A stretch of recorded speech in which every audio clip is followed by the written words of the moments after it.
Everyone, আসসালামু আলাইকুম।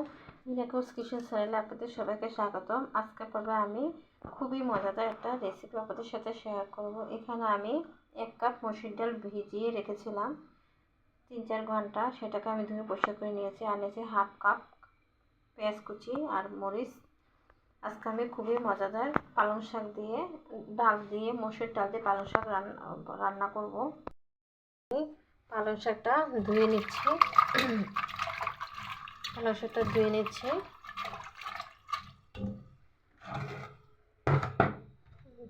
একটা বলে নিচ্ছি। তারপরে কে মসুর ডাল দিয়ে পালং শাক রান্না খেয়েছেন অবশ্যই জানাবেন। বেশিরভাগ মানুষই আমরা পালং শাক ভাজি করে খাই অথবা ছোটো মাছ দিয়ে খাই, কিন্তু আজ আমার মসুর ডাল ভিজে রাখা ছিল, এই জন্য আমি পালং শাক দিয়ে আর কি দিয়ে রান্না করবো, পালং শাক দিয়ে আজকে মসুর ডালটা রান্না করবো। আরও 1 ধোয়া দিয়েছি, আরও 2 বার ধোয়া নিয়েছি। এখন আরেকবার ধুয়ে নিয়েছি, 3 বার ধুয়ে নেব যাতে শাকের ভিতরে থাকা ময়লা চলে যায় অথবা মাটির কণা টনা থাকলে চলে যায়।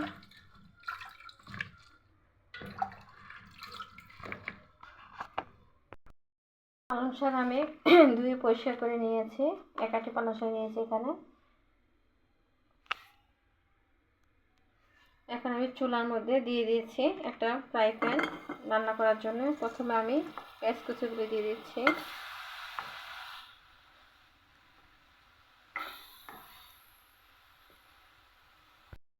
পরিমাণ মতো সয়াবিন তেল। পেঁয়াজটা আমি আগে ভেজে নেব।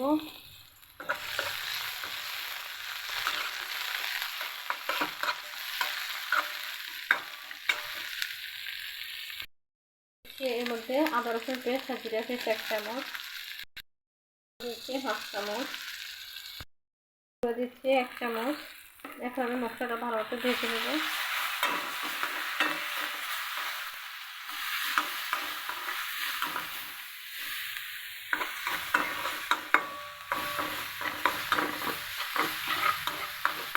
মশলাটা আমি ভেজে নিচ্ছি।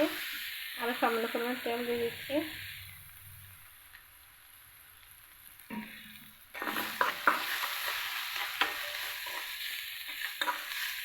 এখন এর মধ্যে দিয়ে দিচ্ছি মসুর ডাল।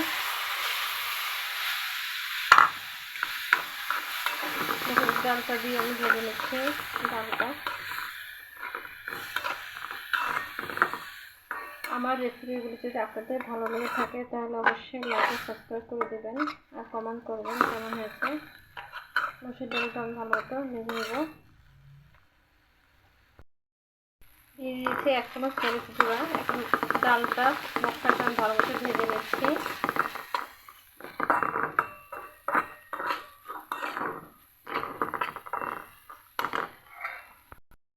ভালো মতন আমার ভাজা হয়ে গেছে ডালটা। এখন আমি এর মধ্যে দিয়ে দিচ্ছি 2 কাপ পরিমাণ পানি।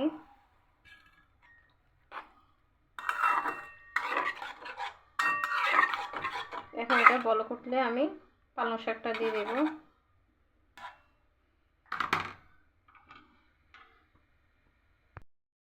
মশলাটা আমার ভালো মতো কষানো হয়ে গেছে। এখন আমি ডালের মধ্যে পালং শাকটা দিয়ে দিচ্ছি। কে এরকম পালং শাক ডাল দিয়ে পালং শাক রান্না করে খেয়েছেন অবশ্যই জানাবেন।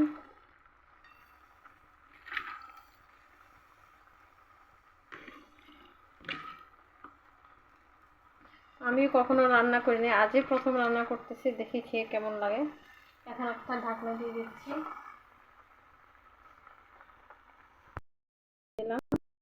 পালং শাক ডাল দিয়ে পালং শাক রান্না পালং শাকটা আমি নেড়ে দিচ্ছি।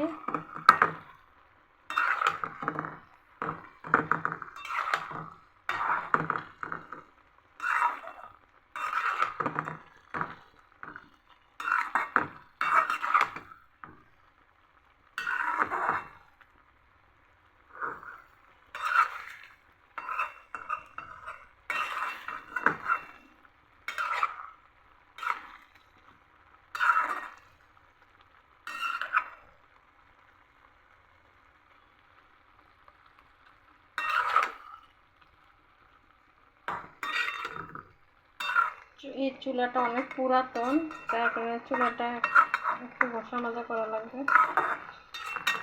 দেখে খারাপ দেখাচ্ছে।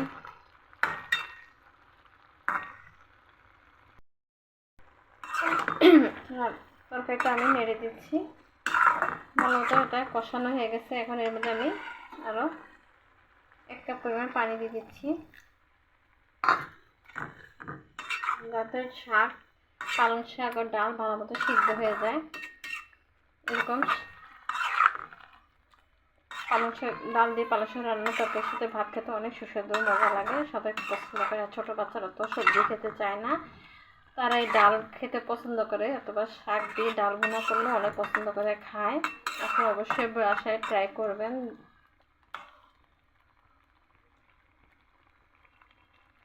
আরও সামান্য করে পানি দিচ্ছি, আরও 1/2 কাপ, যাতে ডালটা শাকটা ভালো মতো সিদ্ধ হয়ে যায়। ডাল দিয়ে পালং শাক রান্নাটার মধ্যে লবণ কম হয়েছে, তাই আমি একটু লবণ দিয়ে দিচ্ছি আর 1/2 চামচ।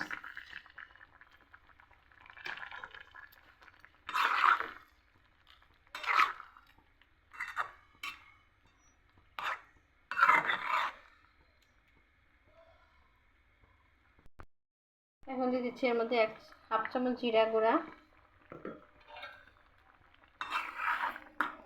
জিরা গুঁড়া দেওয়ার কারণে এর স্বাদটা অনেক ভালো হবে আর খেতে অনেক সুঘ্রাণ হবে তরকারি থেকে।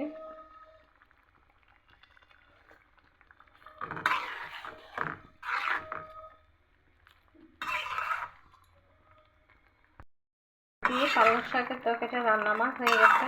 এখন আমি চুলাতে এটা নামিয়ে ফেলবো। দেখেন তরকারিটার কালারটা কত সুন্দর আসছে। গরম গরম ভাতের সাথে ডাল ও পালং শাকের তরকারিটা দিয়ে দিচ্ছি। কতটা সুস্বাদু ও গরম গরম ভাতের সাথে খেতে অনেক মজা লাগবে। লইট্টা মাছের শুটকির সাথে সবজি ভুনা, ভাতটা খেতে অনেক সুস্বাদু মজা হয়েছে। এখানে হচ্ছে লইট্টা মাছের শুটকি আর সিম, আলু, কপি দিয়ে আমি ভুনা করছি। আর এটা হচ্ছে আমার ডাল দিয়ে পালং শাক রান্না।